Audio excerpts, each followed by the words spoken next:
I encourage people to do something that scares you, to get out of your comfort zone.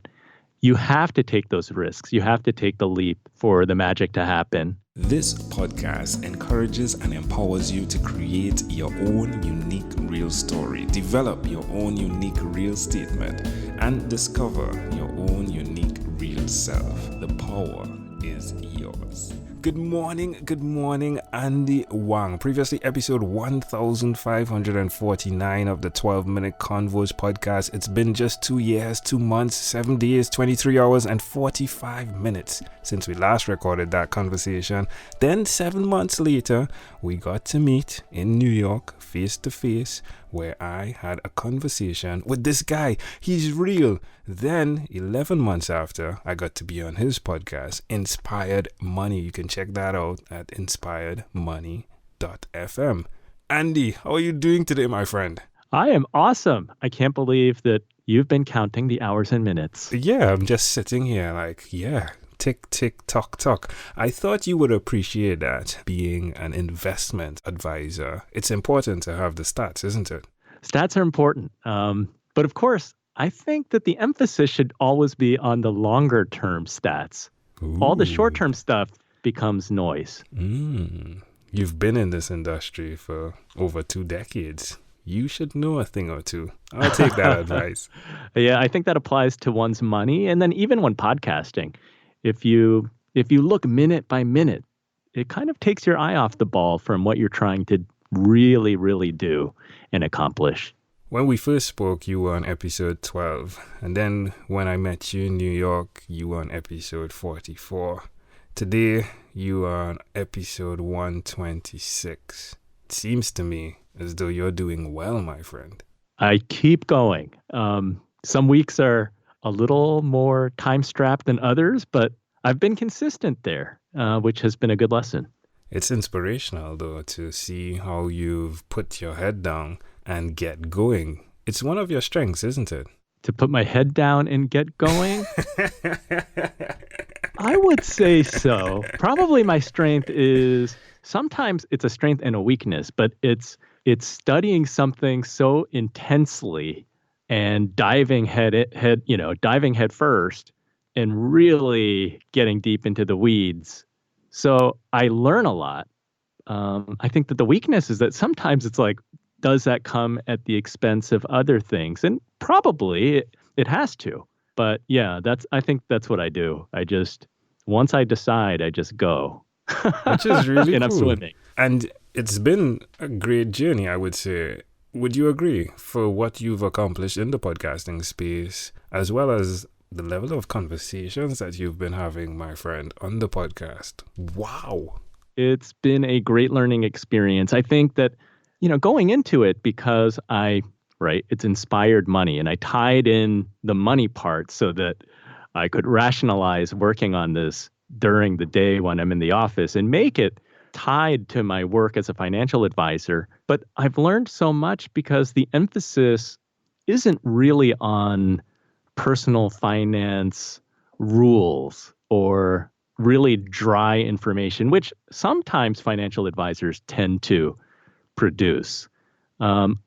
I try to go broad and I talk to everyone and anyone, because my belief is that we all have to live with money and we can all do better with our money.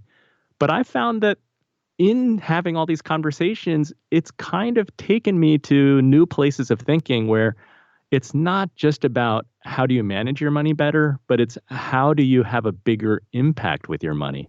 And that's been really, it's like a philosophical and fun exploration and adventure for me. It's like the word his name always ties me up, I'll tell you. I'll just go with Yankovic, right?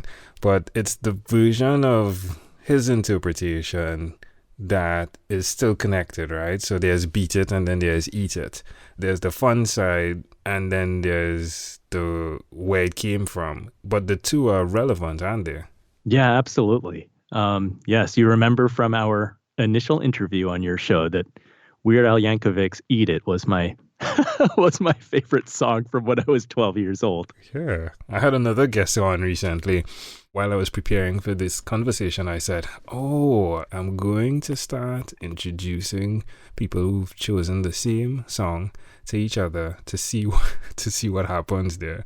Because, yeah. Now, he's a nerd, right, when it comes to statistics, right? Like, he's that guy. He's all the way in somewhere in another part of the world. But it'll just be fun. And it's just fascinating how there's a connection there in that you liked that song. And it seems to me that you take the edge off of the seriousness of a scenario. Would you agree with that?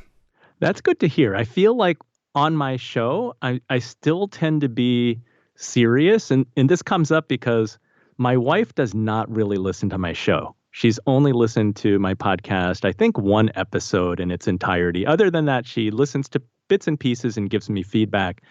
But just last week, she was asking me, are you funny on your podcast? And I told her, I don't think so. And her advice was that, well, you should be, because you're pretty funny in person. And that would be a pleasant part of having your personality injected into the show. So I've been thinking about that. It's a good idea, because in preparation for this conversation, I was wondering, there's a personal side of Andy that doesn't come out on this podcast. And of course, there are the 3 children there, right? 2 girls, 1 boy. And then chaos, organized chaos. And then your wife, right? She's seeing it as well. But that's great advice. Ooh, she's wise. She is my most honest critic and sounding board. Yeah, of course she's listening to you all the time, right? It's like you're a podcast that's always on when you're around her. So why does she need to go listen to your episodes? I mean, my wife does the same thing as well, right? She doesn't listen to my podcast. Absolutely. And as a musician, since I play guitar, and we talked about that on when we've gotten together too, and I even got to play a little ukulele for you when you visited New York. That's good advice that I've heard from master musicians too. They say you've got to practice a lot, but please do not practice in front of your family members, because you are going to torture them playing the same song over and over and over again, which is what you need to do as a musician and as a performer. But they're like, please do not do that to your family members. There's a voice in the midst of everything that's happening that urges you to do or not to do. And it seems as though your voice tells you dive into the deep end of things. How do you discern when it is the right time to listen or not listen to that voice?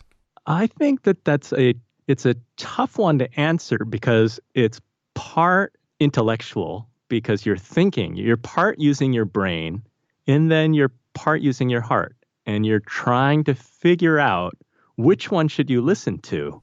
And I find that it's best when the two are in agreement, which doesn't always happen. Sometimes the heart wins out, other times the brain wins out. But I think that when you're weighing the pros and cons in your mind, and then you feel it, right? That you feel it in your being, that it's something that you should try or you should do, then you take a leap. As an advisor, you've interacted with the word, right? Is it a homonym? I think we call it a homonym in English, right? Which is DEBT, death, and then DEATH. How do you plan your day with the thought of the possibility that you could die today or tomorrow? Is it even a thought? I think that as I know that I'm on the second half of being middle-aged.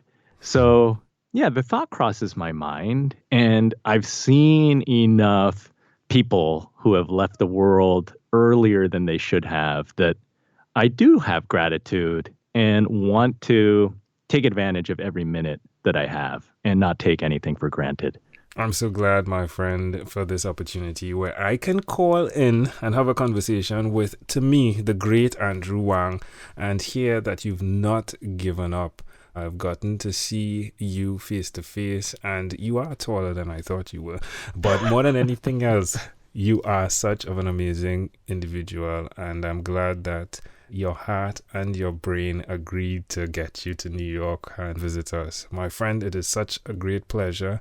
More so, I want to thank you for your service as a podcaster, even as a professional to humanity, because you did not need to do that, right? You could have said, hey, I'll keep these things to myself. Instead, you're sharing it with so many other people. So thank you for that. In closing, is there anything else you'd like to share with our amazing audience? Well, the feeling is mutual, Angel. Thank you very much for being part of my podcasting journey from very early to me just keep on going. So I think that for the listener, the key is to, I encourage people to do something that scares you, to get out of your comfort zone. And it does go back to listen to your mind, listen to your heart. And you have to take those risks. You have to take the leap for the magic to happen and to make a bigger impact in this world. That's what it's all about. I think that that's legacy. You want to have a bigger impact. You want to leave a mark. And if you want to start a podcast, that will forever be available. So you've got some legacy, something tangible. Again, folks, Andrew Wang, a.k.a. Andy Wang. A pleasure I treasure. Thank you for being on What is Inspired by 12-Minute Convos with Angel Jones. This podcast is produced by Pod Edits. Visit podedits.com for professional podcast publishing.